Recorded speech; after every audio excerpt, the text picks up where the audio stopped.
पकड़ लिए। क्या पकड़ लिए? दिशा।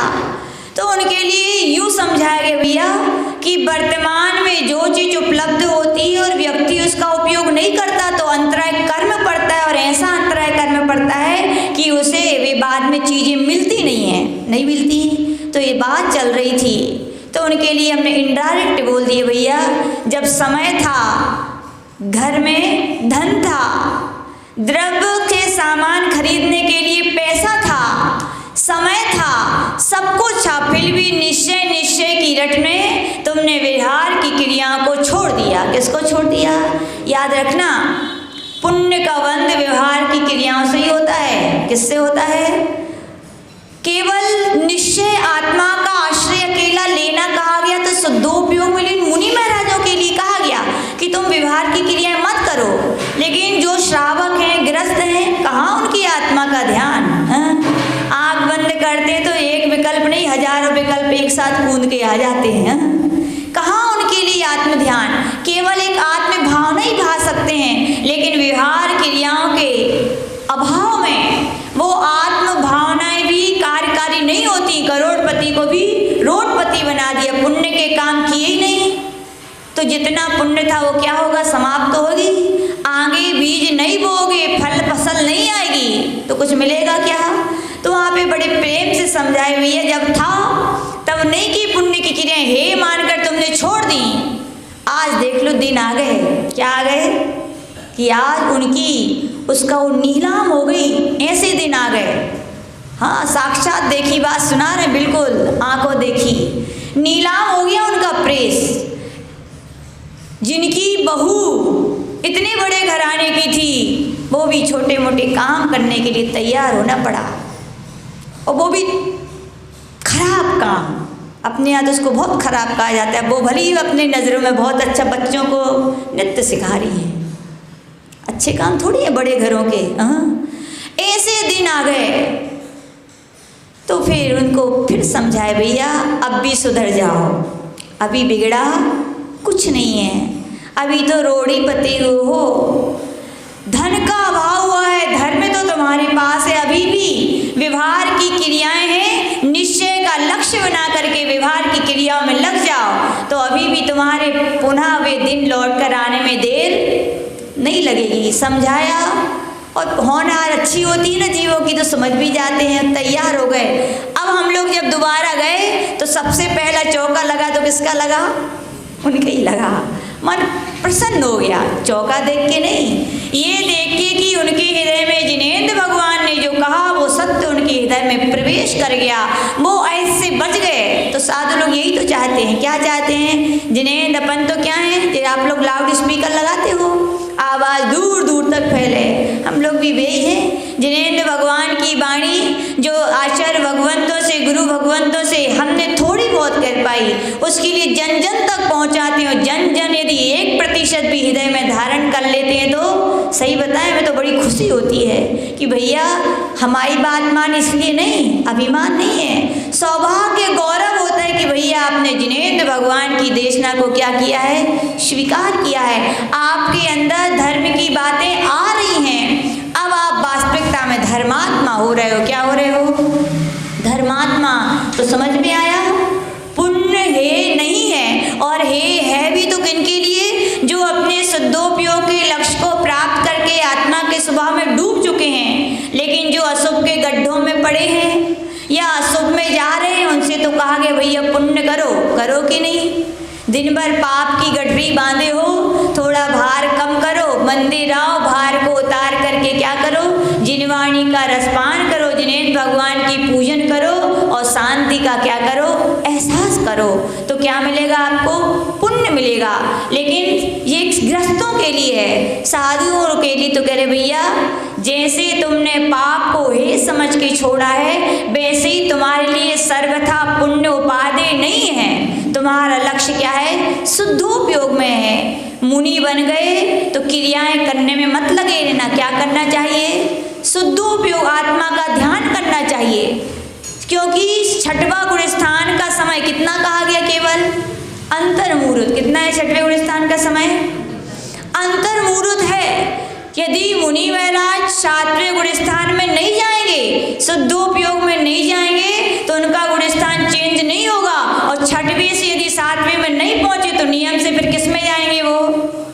5वें में जाएंगे, 5वें में जाएंगे तो भावलुंगी मुनि महाराज रहे क्या? नहीं रहे। इसलिए वहाँ पे हे साधक, क्रियाओं को करते हुए भी नित्य भावना भाव, तो किसकी भाव? अपने शुद्धोपयोग रूप आत्मा की। तो यहाँ पे यही कहा गया, अशुभ की निवृत्ति से तुम निवृत्त हुए, लेकिन अब तुम्हारा कर्तव्य शुभ की प्रवृत्ति से भी तुम निवृत्त हो, उसके लिए भी छोड़ दो, क्योंकि मोक्ष की सिद्धि निवृत्ति और प्रवृत्ति दोनों के अभाव से होती है, एक के अभाव से नहीं होती। उसी बात को यहाँ पे कह रहे थे। फिर उन्होंने कहा था गुण के निमित्त से की गई द्वेष बुद्धि। गुण यानी कि हम व्रत धारण करें, कैसे धारण करें? वैराग्य से करें, ज्ञान से करें, उसके जो हेतु तत्व हैं, त्याज्य बातें, उनको छोड़ करके करें, तो आपके लिए वो पुण्य का बंध का कारण है। लेकिन उपास है आज, क्यों उपास है? बे हम काम नहीं कर रहे हैं, उपास कर लेंगे तो बे हमारा काम, इसको कहेंगे भूख हड़ताल। क्या कहेंगे? पुण्य का बंध होगा कि पाप का बंध? बोलो। तो यही कह रहे हैं, गुण के निमित्त से की गई द्वेष बुद्धि। यद्यपि आपने गुण तो धारण किया, लेकिन कौन सी बुद्धि से? द्वेष बुद्धि से। हमने हमारा ये काम बन जाए इसलिए। तो आचार्य भगवान कह रहे कितनी भी धर्म साधना कर लेना, पुण्य मिलेगा कि पाप? हाँ, पाप मिलेगा। आगे सी बात को कह रहे, दोष के निमित्त से की गई अनुराग बुद्धि। दोष के निमित्त से यानी कि कैसा? उल्टा कर लीजिए, यानी कि सच्चे देव शास्त्र गुरु धर्म की आराधना में तो हम द्वेष कर रहे हैं। क्या कर रहे हैं? मंदिर का धरो, मंदिर में कौन भगवान दुकान चला जाए, कौन भगवान घर चला जाए, तो क्या तुम चलाते हो? बहुत बड़ी भूल है भैया, तुम भी नहीं चला रहे हो। कौन चला रहे हैं? तुमने पहले जो पूर्व कर्म में धर्म का संचय किया, आज वो काम आ रहा है कि तुम्हारी दुकान चल रही है, वास्तविकता में तुम नहीं चला रहे हो।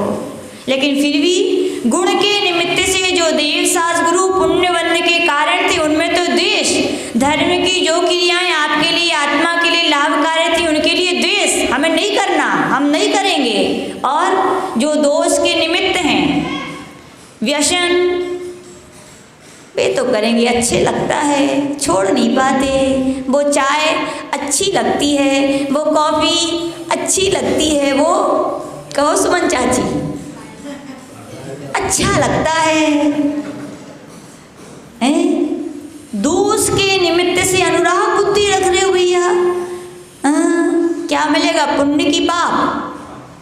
फिर काहे नहीं सुनते हो भगवान जिनेंद्र की देशना?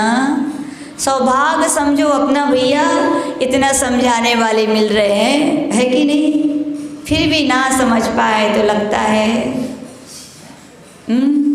बड़ा कठोर हृदय हो गया है मिथ्यात्व से ग्रसित। इतना सुन करके भी अपना हृदय ना पिलहे।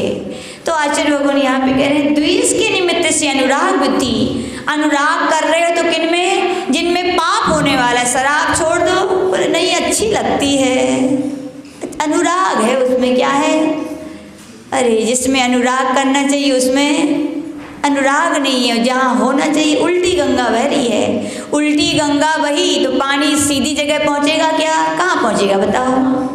तुम कितने ही सोचो कि प्यास बुझ जाएगी, नदी का प्रवाह उल्टा है, गंतव्य स्थल तक ही नहीं पहुँचेगा, तो कहाँ प्यास बुझेगी? पानी पहुँच ही नहीं रहा है।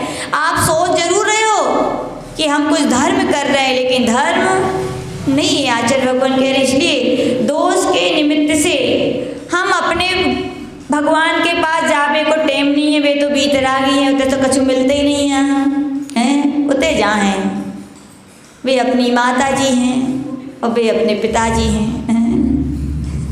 ऐसी माता जी और ऐसे पिताजी, समझ गए माता जी? हम नोई, लेकिन ध्यान रखियो, वे माता जी, वे पिताजी, वे गुरुदेव जी सब पीड़ा हर लेते हैं हमारी। हम इसीलिए उनकी भक्ति करते हैं, उनकी पूजा करते हैं, वो जो कहते हैं उनकी सब सेवा करते हैं। ऐसी सेवा पुण्य का बंध कराएगी क्या? ऐसी भक्ति पुण्य का बंध कराएगी? कहाँ कराएगी भैया?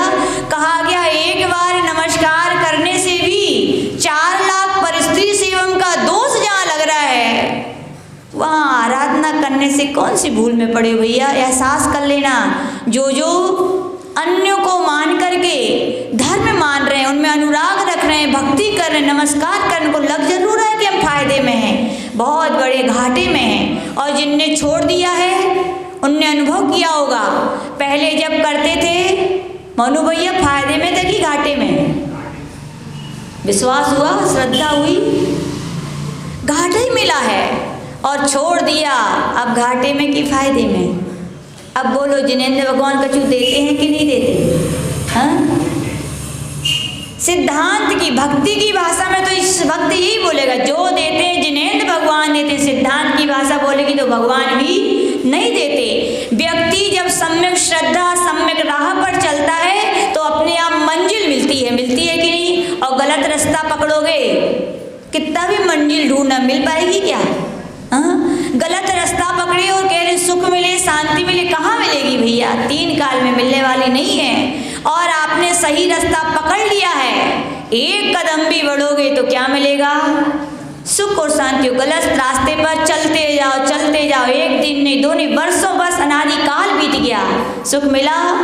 और सम्यक रास्ते पर एक कदम भी चढ़ते हैं, इसी भाव का फल इसी भाव में मिल गया। हाँ, मिला कि नहीं? तो याद रखने यही कह रहे हैं, दोष के निमित्त से की गई अनुराग बुद्धि, जो दोष के कारण जो हे हैं, जो विषण हैं, जो अनायतन नहीं सट अनायतन हैं, उनमें अपन क्या रखते हैं? अनुराग बुद्धि रखते हैं। तो आचार्य भगवान कह रहे अपन कितने ही सोचें, हम भी तो भक्ति कर रहे हैं, उनकी नहीं तो उनकी सही, हम भी तो सेवा कर रहे हैं, उनकी नहीं तो उनकी सही, हम भी तो दान दे रहे हैं, उनकी वहाँ नहीं तो यहाँ सही।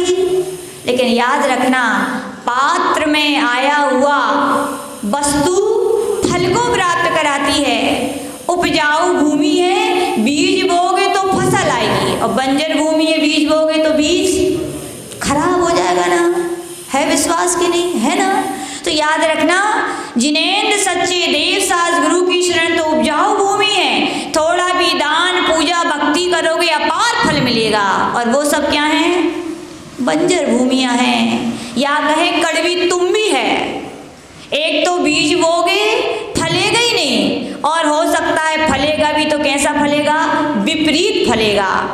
कितना भी कड़वी तुम्बी में अच्छा दूध भरो, कैसा मिलेगा? निकलेगा तो कड़वा निकलेगा। ध्यान रखना, सुपात्र के अलावा कुपात्र अपात्र के विषय में किया गया अनुराग दान पूजा सब कुछ क्या है? हे है। उससे आप भली सोचे कि हमें कुछ पुण्य मिलेगा, मिलेगा क्या पुण्य? तो आचार्य भगवान के पुण्य नहीं, क्या मिलेगा? पापार्जन मिलेगा। इसी बात को आगे कह रहे हैं, इसके विपरीत गुण के निमित्त से होने वाली अनुराग वृद्धि, गुण जहाँ पाए जाते हैं, ऐसे सच्चे देव सास गुरु के विषय में अनुराग बुद्धि रखोगे तो क्या मिलेगा आपके लिए? पुण्य की पाप पुण्य मिलेगा। क्यों मिलेगा? सही दिशा है तो मंजिल भी नियम से मिलेगी। संसारी प्राणी सुख चाह रहे हैं, दुख से घबराते हैं, तो सही मार्ग है सच्चे देव सास गुरु की शरण में जाओ। भले ही वे भीतरागी आपको कुछ नहीं देंगे, लेकिन उनकी देशना में इतना मिलेगा, उनको आप चरितार्थ अपने जीवन में करोगे कि आप बटोर नहीं पाओगे। आज हम सकल कीर्ति महाराज का सुभाषित रत्नावली ग्रंथ देख रहे थे, उसमें कितनी सुंदर बात कही। बोले धर्मात्मा जो होते हैं, धर्मात्मा यानी कौन? जिनके अंदर जिनेंद्र भगवान के द्वारा कथित धर्म की वे बातें हृदयांगत हो जाती हैं, जिनके जीवन में चरितार्थ होने लगती हैं, जिनके जीवन में वो आ जाती हैं, ऐसे धर्मात्मा पुरुषों के बोले कल्प वृक्ष भी नौकर हो जाते हैं। क्या हो जाते हैं? आनंद आ गया हमें तो सुन के। और बोले कामधेनु दासी हो जाती है। क्या हो जाती है? चिंतामणि रत्न उनके कारीगर यानी सेवक बन जाते हैं। क्या चाहिए भैया? और बताओ क्या चाहिए? इतना ही तो चाहिए, जो मांगे सो हमें भगवान मिल जाए। किससे मिलेगा? धर्म से मिलेगा। जब आपके अंदर धर्मात्मा के लक्षण होंगे, याद रखना, एक दिगंबर आचार्य की वाणी है, और दिगंबर आचार्य अपने मन से नहीं कह रहे हैं, जो जिनेंद्र भगवान ने कहा उसके अनुसार कह रहे हैं कि धर्मात्मा पुरुषों के कल्प वृक्ष कामधेनु और चिंतामणि रत्न भी क्या हो जाते हैं? नौकर की सेवक की तरह हो जाते हैं। तो सेवक यानी सेवक कैसे होते हैं? वे खड़े रहते हैं। कैसे खड़े रहते हैं? आज्ञा दीजिए, अभी तक तो आप कहते थे झोली फैला के दे दो, और जब आप धर्मात्मा हो जाते हैं तो फिर कामधेनु कल्प वृक्ष खड़ा है और हाथ जोड़े कि मांगिए, हम आप मांगिए नहीं, हमें सेवा का अवसर दीजिए। अब वे ये नहीं कहते मांगो, क्या बोलते हैं, अब वे कह रहे हैं कि हमें सेवा का अवसर प्रदान कीजिए, बताइए हम आपकी क्या सेवा करें। देखो धर्म की महिमा, धर्मात्मा के जब लक्षण आते हैं तो वस्तुएं बिन मांगे, और धर्मात्मा क्या कहता है, हमें कुछ, देखो धर्म की महिमा, धर्म में आता है तो बोलते हैं सब कुछ मिलता है, लेकिन अंतरात्मा कहती मुझे कुछ नहीं चाहिए। क्यों नहीं चाहिए, क्योंकि धर्मात्मा पुरुषों के कोई कमी रहती है क्या, कुछ कमी नहीं रहती। पढ़ लेना बड़े बड़े शास्त्र, और नहीं पढ़े तो जरूर पढ़ना, वर्तमान योग के ग्रंथ उठाकर देखना, आज तक जितने जितने महापुरुषों के लिए मोक्ष हुआ वे दरिद्री थे कि राजा महाराजा थे, हाँ राजे महाराजा थे, वे किसी के सेवक थे कि दुनिया उनकी सेवक थी। उनके दुनिया के लोग मांगते थे तो कहते थे कि हाँ हमें ये चाहिए, वो कहते थे हमें कुछ नहीं चाहिए। तीर्थंकरों के लिए जन्म कल्याणक हुआ तो भी लक्ष्मी दासी की तरह आई, जन्म कल्याणक हुआ तो भी दासी की तरह सेवा की, क्योंकि छोड़ आए थे। जिसको छोड़ दिया जाता है वो बेघर हो जाता है, वो अपनी मालिक की तलाश में जाता है, मालिक अपना तो ले। बेघर दासी की तरह घूमती रही, किसके पे, जिनेंद्र भगवान महावीर के पीछे, और दीक्षा ली और छोड़ दिया तो कम हुआ क्या, धन के लिए कहा गया परछाई की तरह होती, जितना उसके पीछे भागोगे वो तुम्हें छोड़ के भागेगी, तुम पीछे और तुम पीठ दिखाओगे तो वो तुम्हारे पीछे। सत्य है, और ये सिद्धांत आएगा तो उन्हीं के अंदर आएगा जिसके अंदर धर्म है, और केवल धर्म के साथ आचरण यदि वे करने लगेंगे तो वास्तविकता में सत्य है, धन उसके पास कोई कमी नहीं पड़ेगी, और जिसके पास धन है कोई कितना भी दे वो लेगा, वो तो कहेगा मुझे इसकी आवश्यकता नहीं है, और लोग कहेंगे अवसर तो दीजिए, क्या कहेंगे, अवसर, थोड़ी अवसर दे दो, और वो कहेगा हमारे लिए कुछ नहीं चाहिए।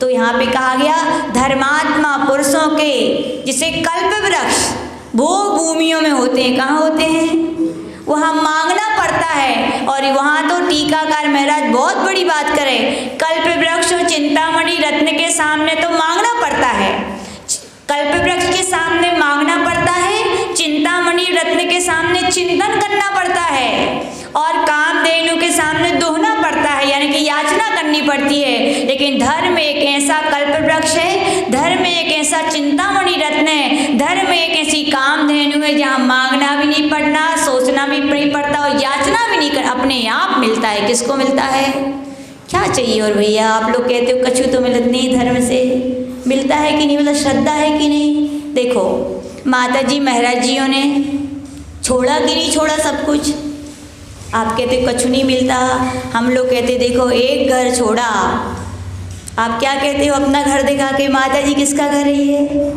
आप ही का है। आप नहीं कहते, जिस जिस घर के द्वार से निकलते हैं सब द्वार यही कहते हैं कि हमारा नहीं, किसका है, आपका है। एक एक माता पिता को छोड़ा, सब कहते हैं एक बार यदि सौभाग्य मिल जाता किसका बनने का, मुनि महाराज के, माता जी के माता पिता बनने का। कभी कभी तो कुछ लोग अनुराग बस कह देते हैं बेटा माता जी महाराज जी से, हाँ तो लगता है एक मम्मी पापा छोड़ के दुनिया के सारे मम्मी पापा मिल गए। बताओ इससे बड़ी धर्म की और क्या महिमा चाहिए। हाँ जहाँ पर घर पर रोज पूछते थे मम्मी खाना बन गया दे दो, भूख लगी है, ऐसे मांगते थे, मम्मी कहती थी रुको थोड़ी सब्र रखो। और आज देखो उस धर्म की महिमा, जब पहले उन रोटियों की इंतजारी करते थे और आज रोटी इंतजारी करती हैं कि नहीं। आ जाते बड़े महाराज चौका लगो है और नहीं भाव तो दुख हो जा, इंतजारी कर रहे हैं। पहले मम्मी के चक्कर लगाते थे, मम्मी खाना दे दो खाना दे दो। राज में मम्मियाँ क्या कर रही हैं, चक्कर लगा रही हैं, आके एक गिलास तो ले लो हमसे। क्या चाहिए भैया धर्म की महिमा। लोग कहते धर्म में कुछ नहीं होता, सब कुछ होता है। हमारे पूज्य गुरुनाम गुरुदेव आचार्य विमल सागर जी महाराज जी गुरुदेव सुनाते हैं, वो कहते थे भैया जिस धर्म से मोक्ष मिलता है उससे 2 रोटियां नहीं मिलेगी। कई लोग बोलते हैं चौका नहीं लगे तो, जो नहीं हो तो, इतनी कमजोर श्रद्धा। तो ऐसे लोगों को धर्म पर, मोक्ष मार्ग पर चल नहीं सकते। वो जो ये सोचते हैं हमारे भाग में जो होगा वो मिलेगा। धर्म से तो मोक्ष मिल रहा है, सब कुछ मिलेगा, लेकिन हमारा भाग्य भी तो होना चाहिए। लोग दूसरे को देख लेते हैं, उनके साथ ऐसा हो गया। कई लोग बोलो दीक्षा लेना है, बोले हाँ लेना, तो बोले काय नहीं रहे, डर लगा थे, बोले ऐसो होगा तो। अरे भैया, सबका अपने अपने कर्म है कि नहीं। एक के साथ हो गया तो जरूरी है तुम्हारे साथ भी होगा। ट्रेन की पटरी, ट्रेन पटरी पर चलती है कि नहीं। एक ट्रेन गिर गई तो क्या पटरी क्या उखाड़ के फेंक दी जाती है क्या दूसरी ट्रेन उस पर नहीं आती क्या? आती है। एक ट्रेन के उतरने से पटरी बदनाम नहीं होती, बार बार उस पर। ऐसी कहा गया मोक्ष मार्ग तो निर्मल है, पवित्र है, शाश्वत सुख को दिलाने वाला है। एक यदि विचलित हो गया तो इसका मतलब ये नहीं कि पटरी मोक्ष मार्ग खराब हो गया, रास्ता खराब हो गया। आपका भाग्य होगा वो होगा। और सम्यक दृष्टि तो पुरुषार्थ होता है। भाग्य के भरोसे बैठेंगे तो कभी किसी को मोक्ष ही नहीं होगा। क्या करते हैं? पुरुषार्थ करते हैं। 1 बार गिरेंगे, 2 बार गिरेंगे, 3 बार, बार बार भी गिरेंगे, लेकिन एक ऐसा दिन भी आएगा कि हम गिरेंगे नहीं। ऐसा सोच करके क्या होता है, बार बार धर्म के राह पर चढ़ा जाता है। तो आचार्य भगवान यही कह रहे हैं कि गुण के निमित्त से होने वाली अनुराग बुद्धि क्या होनी चाहिए अपने लिए? धर्म के प्रति, मोक्ष मार्ग के प्रति, सच्चे देव सास गुरु के प्रति क्या होनी चाहिए? अनुराग बुद्धि। और अन्य के प्रति अपन को अनुराग बुद्धि नहीं है तो द्वेष बुद्धि भी मत कर बैठना कि निंदा करने लग जाओ दूसरों की कि हमारा ही धर्म सत्य है। नहीं, श्रद्धान रखो हमारा ही सत्य है, लेकिन दूसरों की निंदा करने का भी आपको अधिकार नहीं है।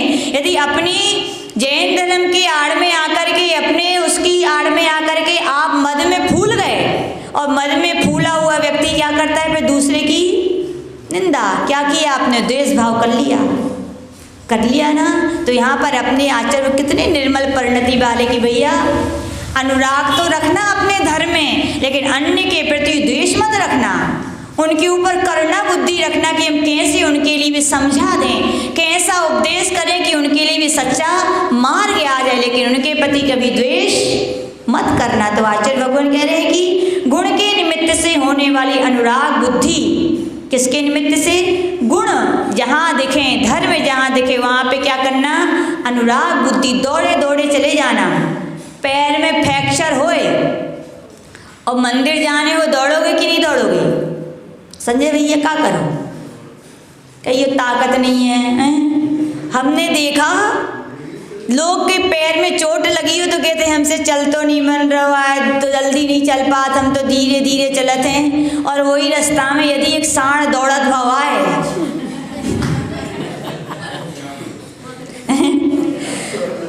डॉक्टर के बेड पर भी बरसों से मरीज पड़ा हो जिससे उठते ना बन रहा हो, उधर पटाखे लगा दो, कह दो बम फूट भी वालो है, दौड़ेगा कि नहीं दौड़ेगा? हाँ, ताकत आई कि नहीं थी कि नहीं आने? मतलब नहीं थी क्या?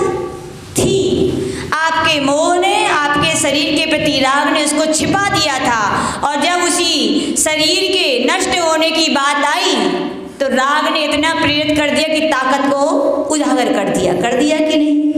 ताकत थी कि नहीं? इसलिए भैया ध्यान रखना, गुणों के प्रति अनुराग बुद्धि, यानी ताकत हो तो भी करना, समय ना हो तो भी करना।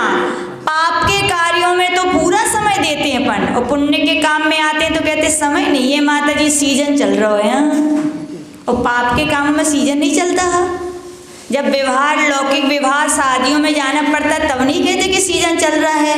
कोई खत्म हो जाता है तो हजारों किलोमीटर दूर रिश्ता व्यवहार निभाने जाते हो तब नहीं कहते हो कि सीजन चल रहा है। और धर्म के कार्य आ जाते तो अपन क्या बोलते हैं? सीजन चल रहा है। ये क्या है? द्वेष बुद्धि है। क्या है ये? धर्म के कार्यों में द्वेष कर रहे हो। याद रखना, धर्म के कार्यों में नहीं, आप अपने आप से द्वेष कर रहे हो। जिस पुण्य की वजह से आपको पुण्य मिल रहा है, कमाने का अवसर, आप क्या कर रहे हो? उससे द्वेष कर रहे हो, तो पुण्य मिलेगा कि नहीं? यानी आप अपने आप से द्वेष कर रहे तो कल्पद्रु महामंडल विधान होने वाला है। क्या होने वाला है? तो अब अपना जमा लेना। गुणों से अनुराग बुद्धि होगी, क्या होगी? तो हर व्यक्ति बैठेगा, वो नहीं कहेगा कि पापा आप बैठो हम दुकान पे चले रहे हैं, और ना पिताजी कहेंगे कि बेटा तुम बैठो हम दुकान पे जा रहे हैं। अनुराग बुद्धि होगी तो बोलेंगे बेटा दोनों बैठेंगे। कितने बैठेंगे? भाग्य में होगा तो 1 घंटा भी दुकान खोलेंगे, सब कुछ आएगा। आएगा कि नहीं आएगा? बोलो, है विश्वास कि नहीं?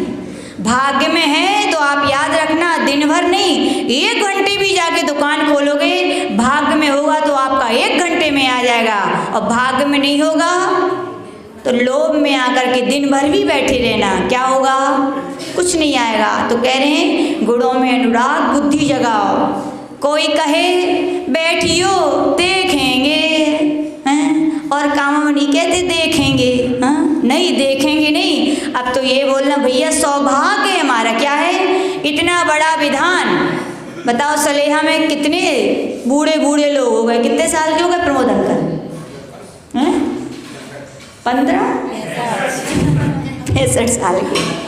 और वे दादी कहाँ गई? प्रकाश रानी और कौन कौन सी रानी, 70-80 वे, छोटी सी वे रामपुर वाली 80-80 साल की हो गई। कबू भौक 90 साल की हो गई। पूछो उनसे, कबू कल्पद्रु महामंडल विधान भौक गए थे?